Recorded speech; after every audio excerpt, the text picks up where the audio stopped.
Bom dia a todos. Eu gostaria inicialmente de agradecer o convite do Instituto Ibero-Americano para esta exposição. Gostaria de saudar os meus companheiros da mesa. Para mim é uma grande honra estar aqui na presença dos senhores. Gostaria especialmente de cumprimentar, e peço a licença para cumprimentar todos os membros da mesa e integrantes do Instituto, na pessoa da professora Ada Pellegrini Grinover, minha professora na graduação, minha orientadora no mestrado, no doutorado. Devo a ela minha presença aqui neste momento. Eu vou falar alguns aspectos do crime organizado no Brasil. Nós temos uma recente legislação sobre o crime organizado do final do ano passado, a Lei 12.850 de 2013, e que trouxe importantes alterações no nosso ordenamento jurídico. Bom, eu não sei por que não está passando, mas, enfim, vamos falar por causa do tempo, para que não haja problema. Rapidamente, eu gostaria de tratar dos senhores de uma evolução legislativa brasileira. O Brasil, a primeira legislação sobre crime organizado foi a Lei 9.034 de 1995. Essa lei apenas equiparava o crime organizado, uma figura complexa, ao antigo crime do Código Penal Brasileiro de 41, que era o crime de quadrilha ou bando, que eram associarem-se mais de 3 pessoas. Uma definição simples para a prática de crimes que não é compatível com os tratados internacionais e as definições de crime organizado. Posteriormente, houve uma lei brasileira, em 2012, que definiu o crime organizado, a Lei 12.694, mas fez essa definição exclusivamente para prever a possibilidade de que se aplicasse aos processos de crime organizado um julgamento coletivo em primeiro grau. Os juízes em primeiro grau no Brasil são juízes monocráticos e esta lei permitiu, não é obrigatório, se o juiz entender que é o caso, ele pode instalar um colegiado para o julgamento desses crimes. Finalmente, e chegando ao ponto que nos interessa, a Lei 12.850, de 2 de agosto de 2013, veio a dar uma nova disciplina, uma disciplina integral ao tratamento da criminalidade organizada no ordenamento brasileiro. Seja definindo o que é crime organizado e tipificando o crime organizado, seja estabelecendo uma série de meios de obtenções de prova aplicáveis à criminalidade organizada. Esta lei, ela define crime organizado da seguinte maneira: considera-se organização criminosa associação de 4 ou mais pessoas estruturalmente ordenada e caracterizada pela divisão de tarefas, ainda que informalmente, com o objetivo de obter, direta ou indiretamente, vantagem de qualquer natureza, mediante a prática de infrações penais cujas penas máximas sejam superiores a 4 anos ou tenham caráter transnacional. É um conceito que se aproxima bastante da Convenção de Palermo, dos elementos que a Convenção de Palermo sobre criminalidade organizada elenca para a caracterização deste tipo de delito. Passando aos aspectos processuais penais, a legislação brasileira ela não estabeleceu nenhum procedimento especial para a criminalidade organizada. Ao crime organizado, aplica-se o procedimento comum ordinário, que é o procedimento aplicável aos crimes de maior gravidade. Este procedimento comum ordinário no Brasil, para que os senhores tenham uma noção, rapidamente, ele é um procedimento bifásico. Há uma primeira fase de investigação perante a polícia e uma segunda fase judicial perante onde se instaura o processo propriamente dito. O nosso procedimento ordinário, ele não tem uma fase intermediária de admissibilidade da acusação. Há uma primeira fase postulatória, escrita, em que se oferece a denúncia com o que se inicia o processo. O juiz pode receber ou rejeitar a denúncia. Recebida a denúncia, o réu é citado. O seu advogado apresenta uma resposta escrita e, depois dessa resposta escrita, há uma possibilidade de absolvição sumária, caso se demonstre desde já a inocência do acusado, a inocorrência do crime. Não sendo a hipótese de absolvição sumária, o que é raríssimo, passa-se a uma audiência una de instrução, debates e julgamentos. Prevê o legislador uma oralidade com concentração, identidade física do juiz, o que na prática efetivamente não ocorre. É raríssimo que esta audiência consiga se desenvolver dessa forma concentrada. Muitas vezes a audiência acaba sendo cindida porque uma testemunha não comparece, porque há necessidade de expedição de cartas precatórias e assim por diante. Passando aos meios de obtenção de prova, a nossa lei atual, a 12.850, ela corrige um grave defeito da legislação anterior. A legislação anterior também se voltou para os meios de obtenção de prova, mas simplesmente nominando esses meios. Ela não estabelecia um procedimento probatório de como aqueles meios deveriam se realizar e muito menos definia requisitos legais, prazos de aplicação dessas medidas. Isto acaba sendo corrigido pela nova lei.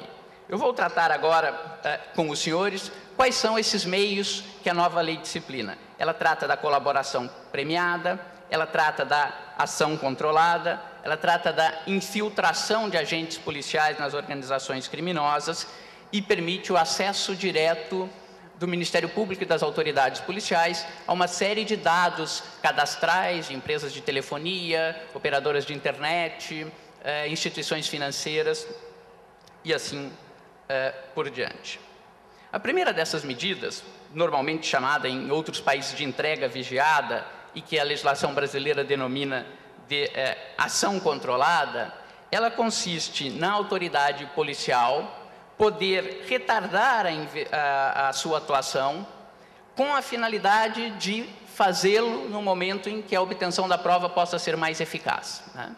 Como ocorre na maioria dos países. O que esta lei estabelece e como novidade é a necessidade que haja uma prévia autorização judicial. Isto não constava na legislação anterior. Então, é possível que se estabeleça essa ação controlada, por exemplo, diante de uma notícia ou de uma interceptação telefônica, que é um carregamento de drogas a ser entregue, não se efetua a prisão em flagrante no primeiro momento, acompanha aquele carregamento até que se possa, no momento mais efetivo, diante de pessoas mais importantes, mais elevadas da organização, isto poder ser realizado.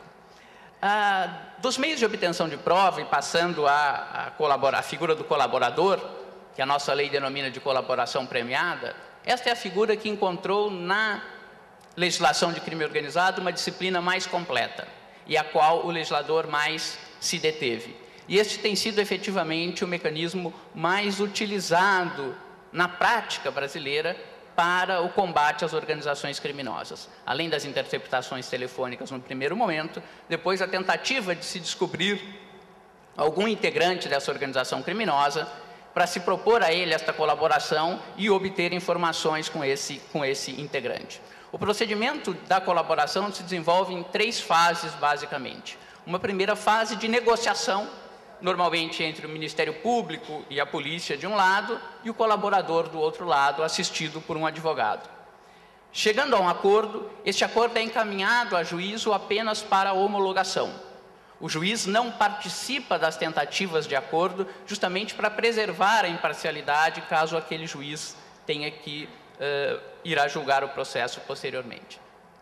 Feita essa homologação, o processo prossegue.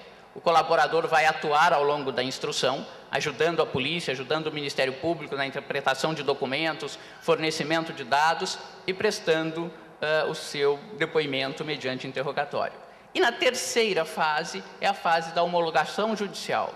É onde o juiz, na sentença, irá estabelecer os efeitos daquela colaboração, em termos de redução da pena e até o perdão judicial. Portanto, a nossa colaboração, diferente de outros países, não impede que o colaborador seja denunciado. O colaborador vai ser denunciado, vai ser submetido ao processo e somente ao final do processo é que ele obterá os benefícios da colaboração se aquela colaboração tiver sido efetiva.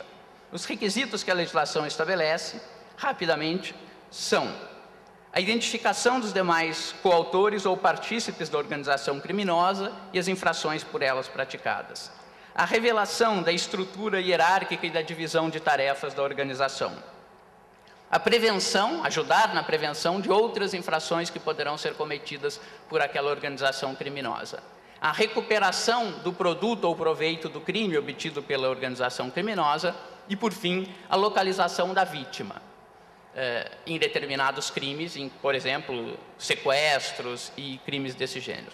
A legislação diz que a colaboração pode ser obtida quando for atingido um ou mais destes objetivos. Ela não trata nem como requisitos alternativos, nem como requisitos cumulados. E é claro que quanto maior o número desses objetivos forem atingidos, melhor será o benefício que o colaborador terá ao final do processo. E em relação a esses benefícios, os efeitos estabelecidos pela lei são: o juiz pode, na sentença, o melhor de todos os efeitos para o colaborador, conceder o perdão judicial. O perdão judicial é uma forma de extinção da punibilidade, aquele colaborador não sofrerá nenhuma pena. Segundo efeito, poderá reduzir a pena do colaborador até 2/3. Portanto, ele terá uma redução sensível da sua pena, embora seja condenado e tenha pena a cumprir. E a quarta possibilidade que o juiz tem é aplicar ao colaborador penas alternativas, penas que não são penas privativas de liberdade, que nós chamamos de penas restritivas de direito. Dois aspectos bastante importantes da legislação brasileira sobre a colaboração. O primeiro deles é que há a possibilidade de retratação desta colaboração. A primeira fase faz-se um acordo, a segunda fase remete esse acordo para homologação judicial. Imaginem os senhores que ao longo do processo exige-se determinada coisa do colaborador que ele não queira colaborar, ou a autoridade policial ou Ministério Público não fiquem satisfeitos com aquele grau de colaboração. É possível que este acordo seja retratado, que as partes se retratem deste acordo. E daí a lei estabelece as consequências desta retratação. Feita a retratação, o que o colaborador tenha dito se auto-incriminando não poderá ser utilizado contra ele, porque aquilo foi dito com vistas ao acordo. Mas o que ele disse em relação aos delatados, aos outros integrantes da organização criminal, isto poderá ser utilizado contra os outros membros da organização criminal. E, por fim, a nossa legislação estabelece uma regra de valoração da colaboração premiada, estabelecendo e aí interferindo no próprio critério racional de julgamento que nenhuma condenação poderá basear-se exclusivamente na colaboração. Então, uma espécie de prova legal negativa, estabelecendo a insuficiência da colaboração processual para que, isoladamente, possa justificar uma colaboração. O que se espera é que aquela colaboração leve à descoberta de outras provas que corroborarão aquela colaboração e, com isto, se possa chegar a uma condenação. A nossa lei trata do agente encoberto, já estou terminando, mais um minuto. Trata do agente encoberto, prevendo também uma autorização prévia, prevendo um prazo de 6 meses, prorrogáveis por mais 6 meses, e a preservação da identidade do agente encoberto. Isto não será revelado nem ao longo do processo. Também trata, do ponto de vista do direito material, da consideração da não punibilidade deste agente pelos crimes que ele cometer, no âmbito autorizado pelo juiz, mas a punição por excessos delitivos. Com relação aos aspectos do tratamento da prova ilícita, a professora Ada Pellegrini Grinover irá tratar com os senhores. O meu tempo já está esgotado, dentro do que eu combinei de divisão. Agradeço a atenção dos senhores, é uma honra, muito obrigado. Bom dia a todos. Cumprimento os membros da mesa na pessoa de sua presidente e saúdo todos os colegas. Muito feliz por mais uma vez ter a oportunidade de conversar com vocês. Na verdade, não só no Brasil, mas como no mundo todo, diante da nova criminalidade, o processo penal se encontra numa espécie de encruzilhada. De um lado, as garantias da defesa, o processo penal garantístico, o processo penal que realça a presunção de inocência, o indúbio pro réu, todas aquelas garantias do devido processo legal, sem as quais ninguém pode ser condenado e julgado. Mas, do outro lado, na outra vertente, a clara verificação de que a criminalidade mudou. Não se trata mais da criminalidade dos velhos códigos europeu e mesmo latino-americanos. Trata-se de uma criminalidade organizada, uma criminalidade violenta, uma criminalidade que deve ser enfrentada com meios também atualizados. Eu não vejo uma distorção entre essas duas preocupações, esses dois valores. De um lado, sempre tivemos o garantismo e continuamos tendo. E do outro lado, temos a necessária efetividade do processo penal.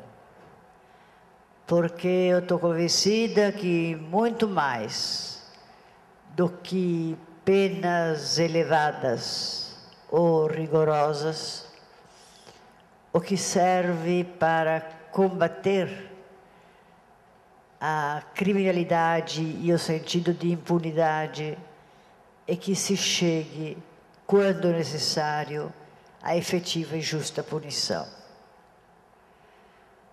Então, dentro desse quadro, que deve ser harmonioso, de um lado, respeito às garantias, de outro lado, novas formas de combate à criminalidade organizada, me parece que o tema das provas ilícitas e das interceptações telefônicas ainda marca um ponto de equilíbrio extremamente importante.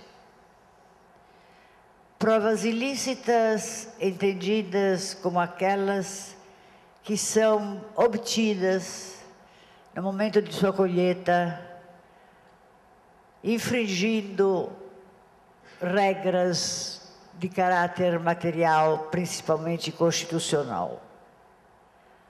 Uma confissão extorquida, uma interceptação telefônica ilícita, uma busca e apreensão sem as formalidades legais, etc. E, nesse ponto, o mundo todo tem passado de um estágio em que se podia até imaginar que a prova ilícita, quando relevante e pertinente, poderia ser utilizada, devendo apenas punir-se criminal, civil, administrativamente o agente responsável pela ilegalidade. Passou-se desse estágio para o estágio atual, em que praticamente a prova ilícita é banida do processo. Alguns ordenamentos falam em nulidade da prova. Outros preferem falar em inadmissibilidade da prova. Outros preferem falar em não aproveitamento da prova. Mas a ideia é sempre a mesma, a ideia de exclusão.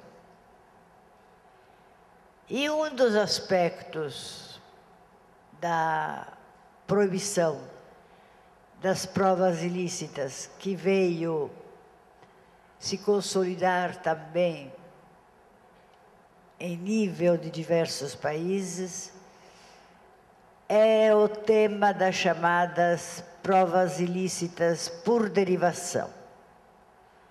A teoria dos frutos da árvore envenenada. Ou seja, não basta que a prova seja licitamente colhida para ser aproveitada, introduzida e valorada no processo. É preciso que a origem dessa prova,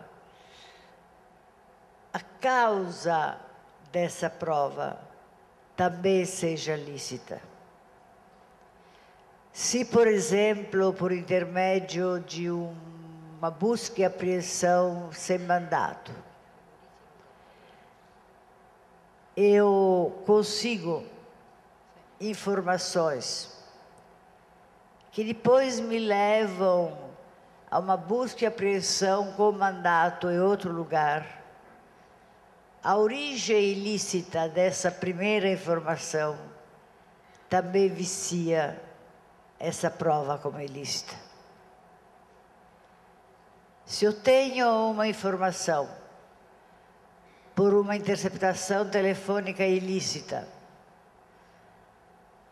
a respeito de a coisa roubada se encontrar num determinado lugar e com mandado de busca e apreensão perfeitamente legal, eu procuro e acho essa prova, ela em si mesma não é ilícita, mas a sua origem foi ilícita.